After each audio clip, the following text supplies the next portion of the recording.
নবীর জীবনে প্রায় 400 মুনাফিকের তালিকা আল্লাহ তাআলা জিবরিলের মাধ্যমে লিখিতভাবে নবীর কাছে দিয়ে গেছেন, অথবা নবী সাল্লাল্লাহু আলাইহি ওয়াসাল্লাম হুযায়ফাতুল ইয়ামানির দ্বারা নামগুলো লেখা এনেছেন।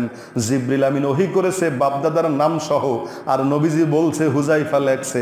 নবীজি বলছেন, হুযায়ফারে আমার জীবদ্দশায় হোক আর যাই হোক, এই লিস্টিটা তোমার কাছেই থাকবে, তুমি কাউরে দেখাবা না, আমি ছাড়া আর কাউরে এই লিস্টি দেখাইবা না। কারণ নবীর হাতের করা তৈরি তালিকায় ব্ল্যাক লিস্ট যদি অন্যরা পায় তাইলে এদেরকে মাইরে ফেলাইবে।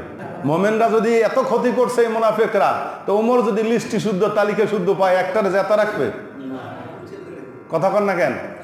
নবীর সামনে একটু বেয়াদবি করলে ওমর তার অ্যাকশন নিয়ে নিছে। এই মুনাফিকদের তালিকা যদি অন্যরা পায় তাইলে অবস্থা বেতাল হবে। যেহেতু তারা মুখে মুখে কালেমা পড়ে, মুখে মুখে কি করে?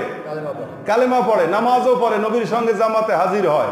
এখন এদেরকে যদি হত্যা করা শুরু হয় তাইলে সারা দুনিয়ায় খবর ছড়িয়ে পড়বে, আন্না মুহাম্মাদান ইয়াকতুলু আসহাবাহু, মুহাম্মদ তার নিজের দলের লোক মারে। কারণ সবাই দেখবে এরা মসজিদে যায়, নামাজ পড়ে, ওর মনের মধ্যে কি আছে আল্লাহ জানে, আল্লাহ রসুলরে জানাইছে, দুনিয়ার মানুষে জানে।